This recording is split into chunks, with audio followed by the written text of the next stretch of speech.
사무장님 얘기 들어보면 한 1년마다 연락이 오는 분이 계신다고 합니다.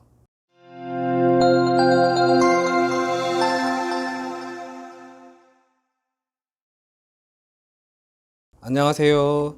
노태부 변호사입니다. 오늘의 주제는 저희 사무장님께서 말씀을 하신 내용입니다.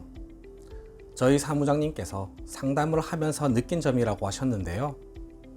개인의 생을 망설이는 분들에게 드리고 싶은 얘기입니다. 얼마 전에 전화가 한 통 왔습니다. 전화를 하신 분께서 하시는 말씀이 제가 오래전에 상담을 한번 했었는데요 라고 하셨습니다. 그래서 확인을 해보니 거의 3년, 정확하게 2년 10개월 전에 상담을 하신 분이었습니다. 저희가 상담을 하면 중요한 내용은 다 기록해 두기 때문에 확인이 가능합니다. 그래서 3년 전에 상담을 하셨네요 라고 하고 상담을 시작했는데요. 상담을 쭉 해보니 3년 전과 그리 달라진 내용은 없었습니다. 여전히 경제적 상황은 어려우셨고요. 월소득도 재산도 거의 그대로였습니다. 다만 달라진 부분이 하나 있었습니다. 채무 금액입니다. 3년 만에 채무 금액이 꽤 늘어난 것 말고는 다른 상황들은 거의 동일했습니다. 예상되는 개인일생 결과도 3년 전과 거의 비슷했습니다. 최근 채무가 있었지만 크게 걱정할 상황은 아니었습니다. 상담을 끝내고 그분에게 물어보셨답니다. 그동안 개인일생을 하시지 왜 안 하셨어요? 라고 물어보셨는데요. 답이 그러게요 라고 하셨다네요. 안타까워서 드리는 말씀입니다.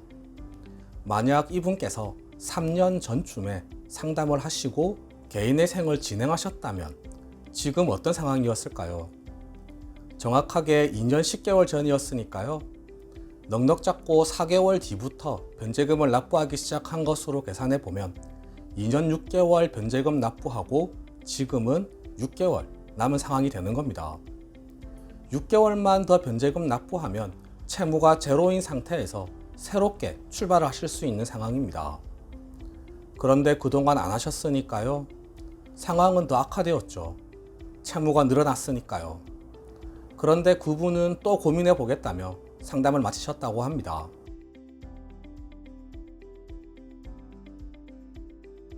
결정을 하지 못하는 이유가 있으리라 생각됩니다. 비용이 부담되실 수도 있고요. 성격 자체가 그러실 수도 있고요.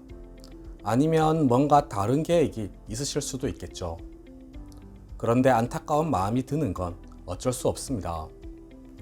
종종 오늘 말씀드린 경우들이 발생합니다. 사무장님 얘기 들어보면 한 1년마다 연락이 오는 분이 계신다고 합니다. 연락이 올 때마다 상황은 크게 달라진 것은 없고요. 채무는 그때마다 늘어나 있다고 합니다. 제가 드리고 싶은 말씀은 막연한 기대는 금물이라는 점입니다.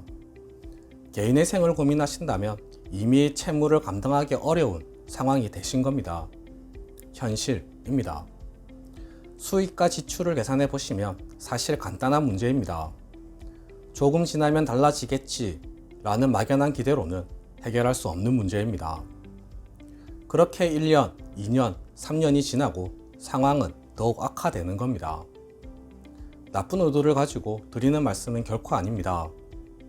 채무를 언제까지 어떻게 갚을지 계획을 세워보시면 됩니다. 계획이 세워지시면 그 계획대로 잘 이행하시면 됩니다. 그러시길 정말 바랍니다.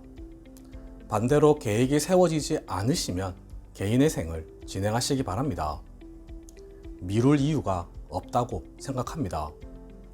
그렇게 3년 고생하시는 것이 미래를 생각해보면 훨씬 이득이라고 자신있게 말씀드릴 수 있습니다. 채무를 정리하는 방법으로는 신종회복위원회에서 진행하는 워크아웃과 법원에서 진행하는 개인회생, 개인 파산이 대표적인 제도입니다. 소득이 없거나 적은 경우 개인 파산을 고려해 보실 수 있겠습니다. 소득이 있는 경우에는 개인회생과 워크아웃을 고려해 보실 수 있겠습니다. 어떤 제도를 선택할지는 전문가와 상담을 하셔서 결정을 하시길 권해드립니다.